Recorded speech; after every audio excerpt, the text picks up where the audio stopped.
Assalamu alaikum kızlar, қалдарыңыз қалай? Бүгін біз подливте дайын болатын котлет жасаймыз, жанына гарнирді дайындаймыз. Бізге қажетті өнімдері фарш, булканның ағына сүтті құйып, жақсылап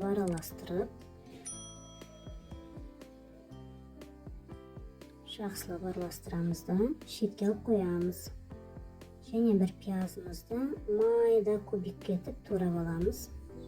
Майда етіп тураймыз. Осылай майда етіп турап аламыз.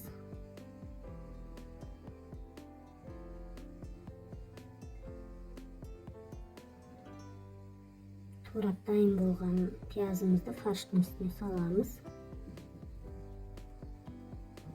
Бір чеснокты теркадан өткізіп саламыз. Майда етіп турасаңыздар да болады, терка болмаса.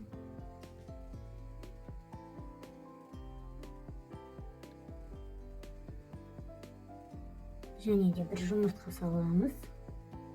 Сүтке жібітілген булка нанымызды саламыз. Дәміне қарай қара бұрыш саламыз, тұз саламыз.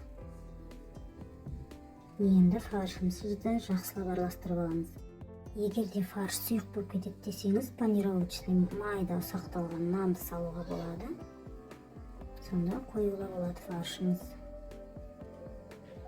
Міне фарштан осылай фаршымызды соғып, осылай котлеттің формасына келтіріп жасап шығамыз. 15 штук котлет шықты менде. Осылай соғып жасаған дұрыс. Арасындағы ауасы кетіп, котлетіміз шашырамай піседі. Міне осылай формаға келтіріп аламыз.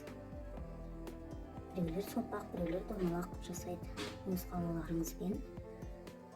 Міне менен 15 штук котлет шықты. Енді бұларды қызып тұрған майға салып, екі бетін қызартып, қуырып аламыз. Міне осылай қызартып қуырып аламыз.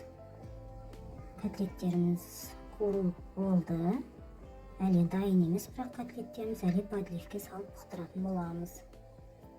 Котлет қуырылған майымызды басқа ыдысқа сүзіп алып, теркадан өткізілген сәбізімізді салып, сәбізді кішкене қуырып болғасын, пиязды саламыз. Пиязды кішкене қуырып аламыз да, бір кіші қасықпен ұн салдым. Сіздер көптеу подлив жасайтын болсаңыздар, 2 кіші қасық ұн салсаңыздар болады. Және де бір кіші қасықпен томат салдым.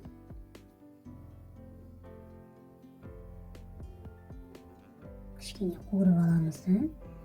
Егер қаймақ болса, қаймақ салғандарыңыз дұрыс. Сметана.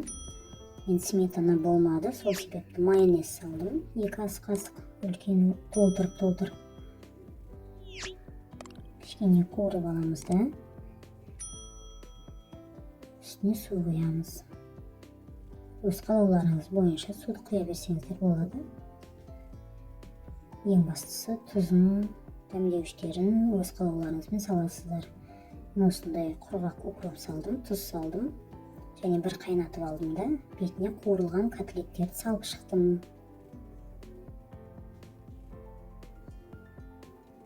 Қуырылған котлеттердің бәрін салдым. Менде 15 штук котлет шықты. Енді бетін жауып 20 минут бұқтырамыз. Міне дайын болды котлеттеріміз подлив.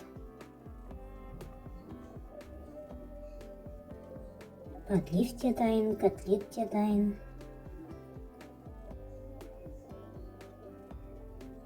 Міне арасы әдемі болып пісті. Дәмі де керемет болды. Подлив те дайын, котлет те дайын. Дәмі керемет шықты. Енді жанына гарнирге мен пюре жасадым. Картошканы қайнатып пісіріп алдым да, суын бөлек алып алдым. Түбінде бір пиалайды картошканың өзінің қайнаған суын қалдырдым. Және сливочный маргарин салдым мен. Қанша көптеу салсаңыздар, сонша дәмі әдемі болып шығады. Картошканы қайнатып жатқанда тұз салғанмын. Бұл езген кезде тұз салған жоқпын. Өзінің тұзы әдемі болып шықты. Сүт құйып аламыз, бір 50 миллиграмдай. Картоптың өзінің де суын қалдырғанмын, бір пиалайдай. Сол картоптың өзінің суын өзіне езіп араластырдым. Керемет дәмді шықты пюреміз.